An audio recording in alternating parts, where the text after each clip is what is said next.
Ce que je vous propose de découvrir, c'est la réponse à cette question. Est-ce qu'à travers ces émergences de symboles, de mythes et d'archétypes, on a ou on n'a pas, effectivement, en plus la constitution d'un parcours initiatique? Ou est-ce que c'est réparti de ci, de là? Alors vous allez me dire, mais jamais Hergé n'a pensé à cela. Alors on ne va pas ouvrir le débat de savoir si Hergé, comme tout artiste, pense de façon consciente ce qu'il fait. J'espère que non pour les artistes, et on a démontré depuis longtemps que tout l'aspect des forces inconscientes arrivait à faire passer des messages à travers peut-être la volonté, la conscience, le maillet, le ciseau, ou à travers la règle de l'architecte, ou à travers le pinceau, mais arrivait à faire passer des messages beaucoup plus profonds, et ce sont ces messages profonds, la structure, le mythe, qui nous touche tous. Voilà. Et vous me direz donc, Hergé, comment se fait-il, était-il sensible à tout cela? Ben oui. Hergé, maintenant on le sait bien, avec les biographies de Numa Sadoul, les biographies de Benoît Peters et les autres, on sait bien qu'il était sensible à tout ça. D'abord, c'était un homme qui était fasciné par tout ce qui était paranormal. Et ça l'intéressait. Rappelez-vous Tintin au Tibet, où on voit Foudre Béni qui s'élève au-dessus du sol, comme ça, voilà. Alors paranormal ou capacité démonstrative et gymnastique d'un grand initié, je ne sais pas. Mais en tous les cas, Hergé aimait bien cela. Hergé était un lecteur de toute l'œuvre de Carl Jung. Il connaissait son Carl Jung par cœur.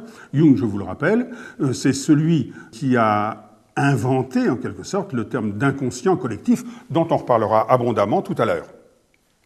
Et puis Jung, c'est également celui qui a remis dans le champ de la psychologie des profondeurs tout ce que l'on appelle les archétypes, c'est-à-dire ces formes primordiales qu'il y a chez vous, qu'il y a chez moi, qu'il y a chez nous tous, chez tous les êtres humains, et qui fait que quand elles sont activées au niveau d'une œuvre d'art, nous nous sentons d'un seul coup beaucoup mieux.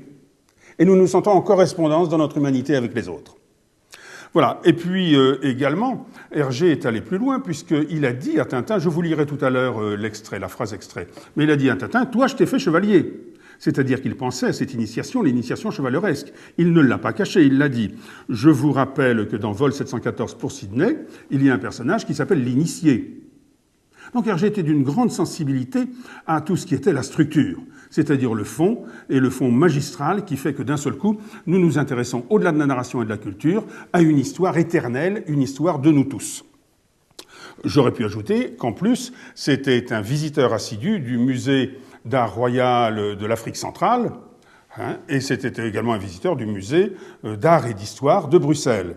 Et tout ceci a fait chez lui une sorte d'attention vive, aiguë, à la pulsation du monde, à la pulsation ésotérique du monde. Et c'est comme ça qu'il a pu faire ces 4 albums avec des lectures qui vont jusqu'aux lectures les plus profondes des données du psychisme humain et de son épanouissement. Alors ces 4 albums, donc que nous allons voir, les 2 premiers, ce sera Le secret de la licorne et sa suite, Le trésor de Rackham le Rouge. Les 2 autres, dans la deuxième partie de la conférence, seront Les 7 boules de cristal et Le temple du soleil. Et vous remarquerez que la coïncidence est parfois très souriante. Ces 4 albums se trouvent au centre même de l'œuvre d'Hergé. Si vous rajoutez le premier, l'esquisse de ce qui sera Tintin, c'est-à-dire Tintin chez les Soviets, si vous rajoutez le dernier, celui qui n'a jamais été terminé, qui est Tintin et l'Alphard, à ce moment-là, vous remarquerez qu'il y a 10 albums qui préparent cet épanouissement extraordinaire, initiatique, que sont les 4 albums centraux, et il y a 10 albums qui redescendent sur Terre. Alors, je n'y vois pas un signe des dieux, je n'y vois rien du tout, j'y vois une magnifique coïncidence que je ne pouvais pas m'empêcher de vous faire remarquer. Se poser une question pour pouvoir rapprocher tous les thèmes initiatiques que l'on trouve dans ces 4 albums, les thèmes symboliques, archétypaux, d'une référence. D'une référence, c'est-à-dire d'un champ symbolique et d'un champ initiatique qui fut complet.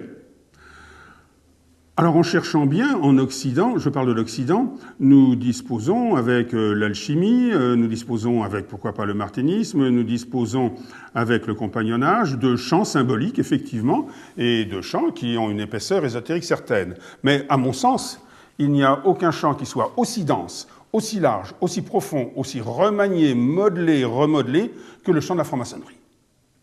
C'est pour ça que ce que je vais faire aujourd'hui, c'est prendre les albums, les uns après les autres, et puis, pour chaque album, vous dire ce qui se passe dans tel ou tel moment, dans telle ou telle partie, et faire le rapport avec la franc-maçonnerie. Que je sois bien clair, je n'ai jamais dit que les 4 albums étaient des albums maçonniques. Ce que je dis, c'est que ces 4 albums ont un message de structure profondément initiatique, ésotérique, la franc-maçonnerie aussi, et que les deux s'alimentent à la même source, qui est la source universelle des mythes, des archétypes et des symboles fondamentaux de la psyché humaine.